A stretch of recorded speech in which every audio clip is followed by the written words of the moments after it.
একটা সময় বাস করছি যেখানে আখিরুজ্জামানের ম্যাক্সিমাম সাইনগুলো দেখা যাচ্ছে। ম্যাক্সিমাম ডে বাই ডে আপনি ধর্ষণের বৃদ্ধি দেখতে পারবেন, ডে বাই ডে আপনি জেনা বাড়বে দেখবেন, মাদকদ্রব্য মানুষ বেশি বেশি খাবে।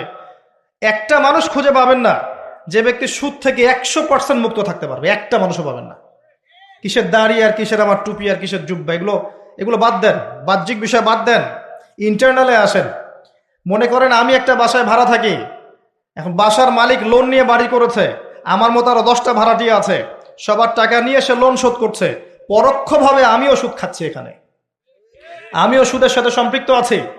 এটা সেই জামানা যে জামানা সম্পর্কে নবী সাল্লাল্লাহু আলাইহি ওয়াসাল্লাম বলেছিলেন যে ব্যক্তি সুদ থেকে দূরে থাকতে চাইবে আখিরুজ্জামানে তার গায়েও সুদের ছিটাফোঁটা গিয়ে লাগবে, কেউ মুক্ত থাকতে পারবে না।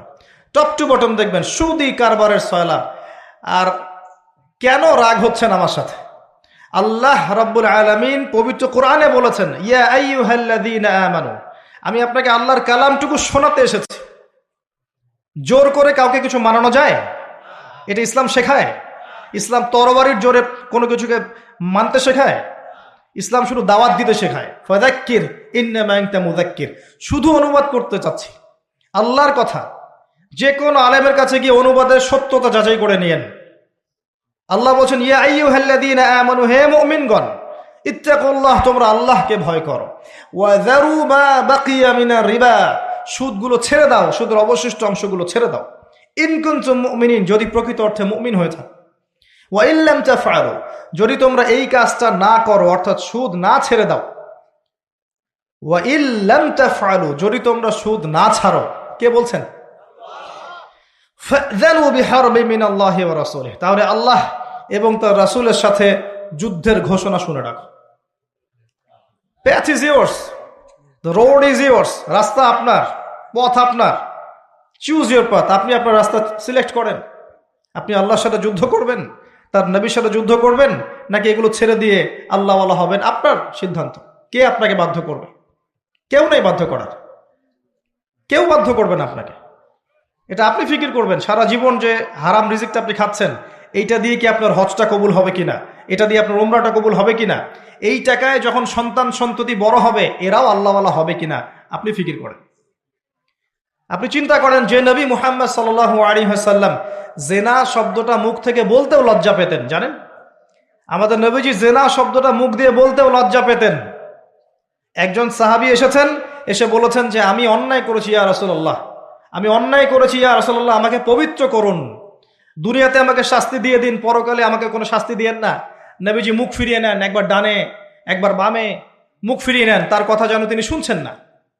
বলছেন বাসায় যাও, বাসায় গিয়ে ক্ষমা চাও, আল্লাহ মাফ করে দিবেন।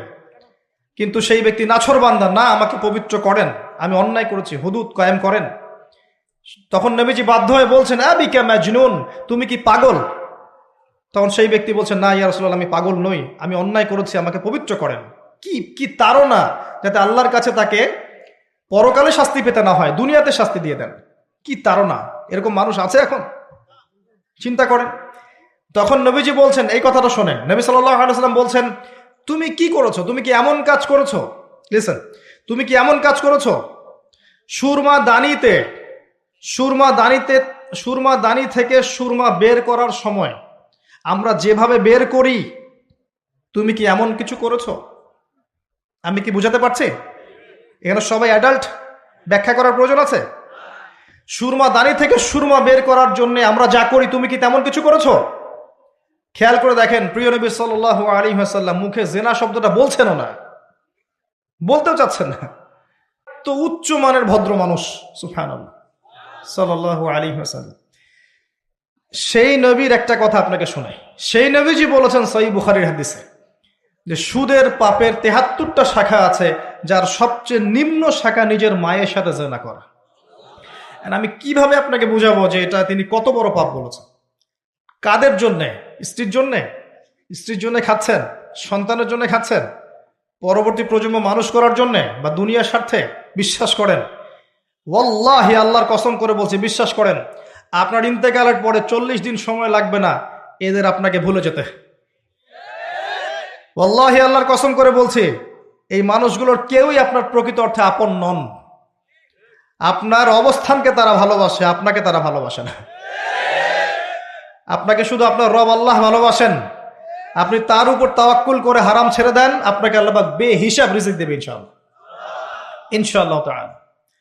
মানুষ মানুষের অবস্থানকে মূল্যায়ন করে, আপনার পরে তার আপনাকে মনে রাখবে না।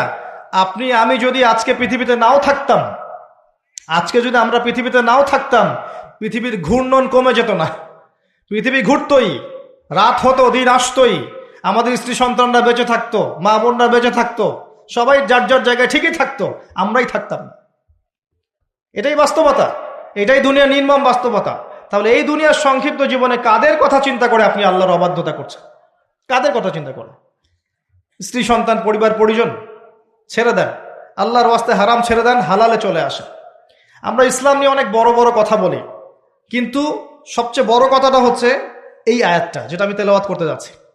ইয়া আইয়ুহাল্লাযীনা আমানু, হে মুমিনগণ, আলাইকুম আনফুসাকুম, তোমরা নিজেরা আগে নিজেদের নফসটাকে ঠিক করো, নিজেরা ভালো হও, পরের দিকে আঙ্গুল পরে উঠাও, নিজেরা ঠিক হও। নিজে আগে জ্ঞান অর্জন করি, নিজে আগে আমল করি, নিজে আগে হালাল খাই, নিজে পরিবার ঠিক করি, নিজে আমি দিন ইসলামের জন্য ক্ষুদ্র পরিসরে কিছু করার চেষ্টা করি, অন্যের ভুলের দিকে আঙ্গুল পরে উঠাই। দেখবেন ইনশাআল্লাহ প্রত্যেকে যদি নিজের ফিকির করি, আস্তে আস্তে সমাজ ঠিক হয়ে যাবে ইনশাআল্লাহ। নিজে ঠিক না হলে কিচ্ছু ঠিক হবে না। আর নিজে ঠিক না হয়ে মানুষকে ঠিক করতে যাওয়া ঠিক নয়। একটা বাতি যখন জ্বলবে, একটা বাতি থেকে আরো অনেক বাতি জ্বলবে ইনশাআল্লাহ। আল্লাহ পাক আমাদের সবাইকে হালাল রিজিক অন্বেষণ করার তৌফিক এনায়েত করুন, আমিন। যাদের হালাল রিজিকের সমস্যা আছে, আল্লাহ পাক যেন বেহিসাব রিজিকের ব্যবস্থা করে দেন, আমিন। এগুলো আখির জামানের সাইন।